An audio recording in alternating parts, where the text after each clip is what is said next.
I remember my first Ramadan like it was yesterday, because it was probably one of the greatest feelings I have ever felt, ever.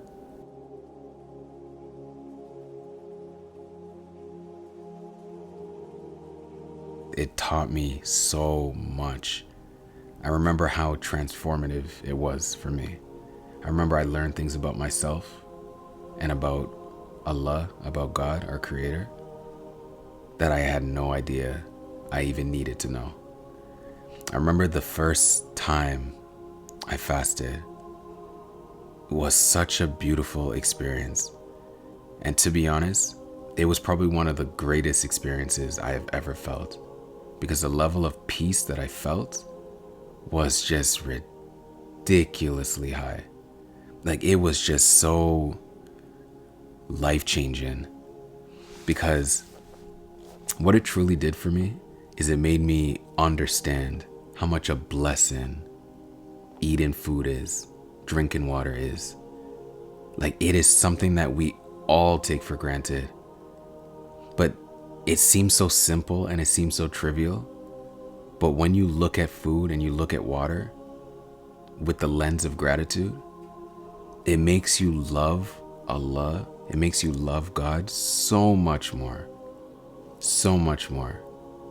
Because I remember the first time I fasted, this is going to be my third Ramadan as a new Muslim, as a revert. My third practicing full Ramadan. But I remember the first time that I fasted, it was difficult. It was hard. I've never been used to being that hungry. I don't think I've ever been that hungry before. And I just remember the hours leading up to when you can break your fast. I started fantasizing about food like I've never fantasized about food.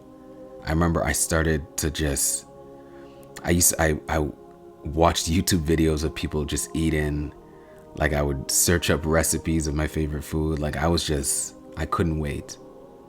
But then the moment you eat, the moment you actually take that first sip of water or that first bite of that date, you just feel this like euphoric feeling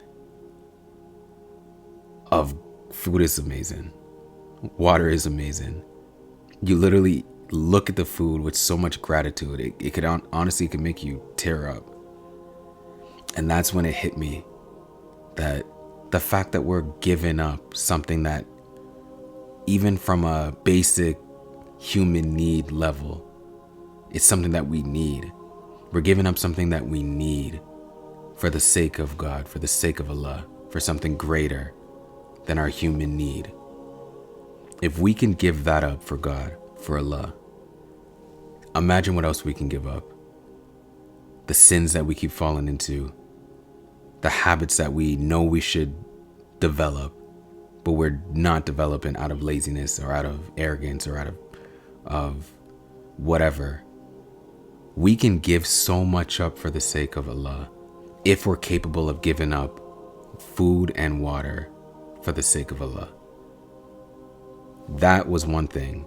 The other thing was the fact that I always have an abundance of food means I'm blessed beyond measure. We always have food to eat. We always have breakfast, lunch, and dinner, snacks in between. We always have it. But when we always have something, we tend to take it for granted. It's like our ability to walk and talk and see and hear and touch and feel, right? We're always used to having it.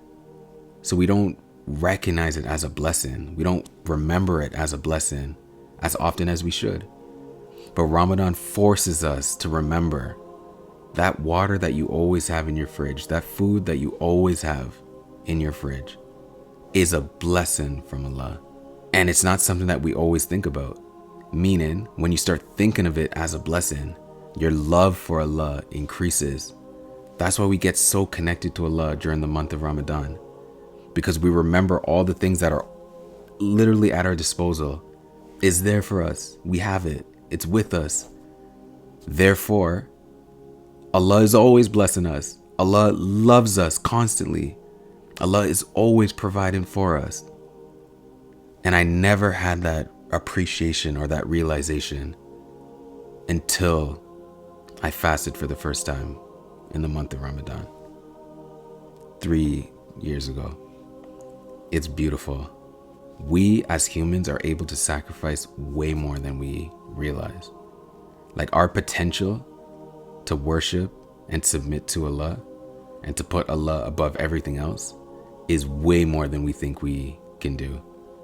Because if we can give up something that our bodies are literally yearning for, when your stomach growls, when your throat gets dry, when you start losing energy, the fact that you can do that for the sake of Allah means that you can give up anything for the sake of Allah.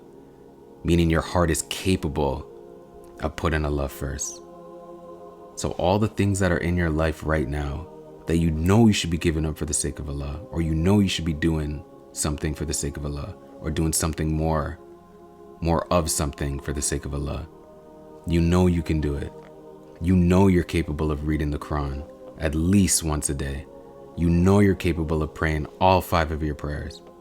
You know you're capable of going to at least 1 prayer in the masjid, maybe 2, maybe 3, whatever your next goal is. You know you're capable of fasting. You know you're capable of making dua more regularly. You know you're capable of giving charity. You know you're capable of all the things that we're told to do for the sake of Allah. You know you're capable of doing it because you're literally giving up water and food, which is not even something that's wrong. It's not even haram. It's actually something that we need, and we can give that up. We can give anything up.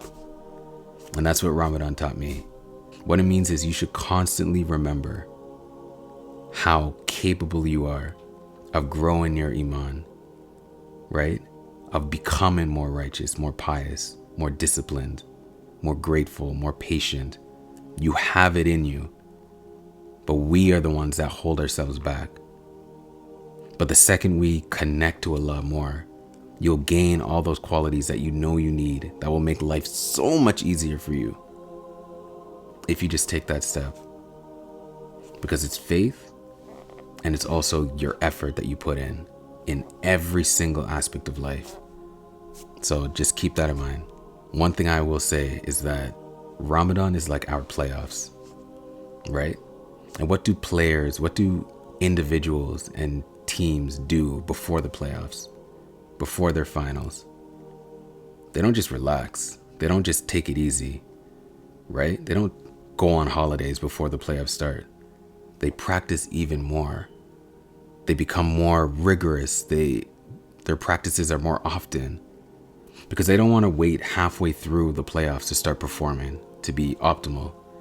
They want to be optimal right at the beginning, right at the start, so they can literally gain all the benefits from that playoffs and perform at their highest level right from the start, so they can actually make it to the end and win, right? So we need to start preparing now. I don't know when you're going to see this video. It may already be Ramadan when you see this, but we have to prepare for Ramadan so we can start right at day one, so we can reap all the benefits of this blessed month. We don't want to start day 20 or day 15 or the last day when we're like, okay, I'm ready, and then it's done. We want to be able to be performing at our peaks right at the get-go, right at the start. If there's habits that you need to start developing now, start, right? If you need to prepare, maybe have like a Quran reading plan, or maybe it's revisiting the benefits of fasting. Maybe it's understanding all the things that you wish you wanted to do more of before Ramadan. Now is the time to do that, because Ramadan it's actually so beneficial. In fact, it's said that every single good deed that we do is going to be multiplied between, I believe, 10 and 700 times. Every single good deed is multiplied, right? And it's multiplied based on your intentions, based on your sincerity, based on your circumstances. Except for fasting. Allah says the reward for fasting, leave it for Him. He will reward you personally for fasting, meaning it's going to be multiplied beyond 700. And if we already know that Allah is the most generous, the most merciful, then imagine what the reward is for fasting. And I think there's another hadith that mentions that for every day you fast, Allah will keep you at a distance of, I think, 70 years away from hellfire. So the distance between you and hellfire will be equivalent to 70 years for every single day that you fast for the sake of Allah, for the sake of God. Fasting is so beautiful, and there's so many benefits up to it, including the scientific benefits, right? We always make the joke that science catches up to Islam. We're told to fast for a whole month. Non-Muslims, to this day, are making videos about, oh, fasting is so great. Intermittent fasting is so beneficial. It's so good for your health. It's so good for your mind. It's so good for your whatever. It's like Allah has already known how beautiful fasting is, and we've been fasting for years. Over 1400 years for the sake of Allah.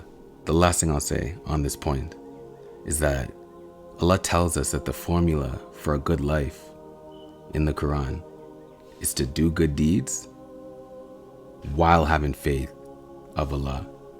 So it's not just about the things that we do, it's about the things that we do for the sake of Allah. So it's not just about fasting, it's remembering why you're fasting, who you're fasting for. And it's always for the sake of Allah.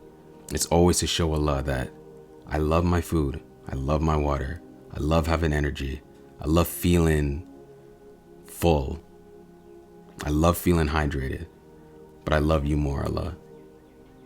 I love you more, God. That's what fasting's about. So share this video with maybe a new Muslim that's nervous about fasting, or share it with anyone to just remind them that it is a gift for us to be able to fast. It is a beautiful gift. So inshallah, we all get to enjoy many Ramadans, beginning with this one that's coming up. Ameen.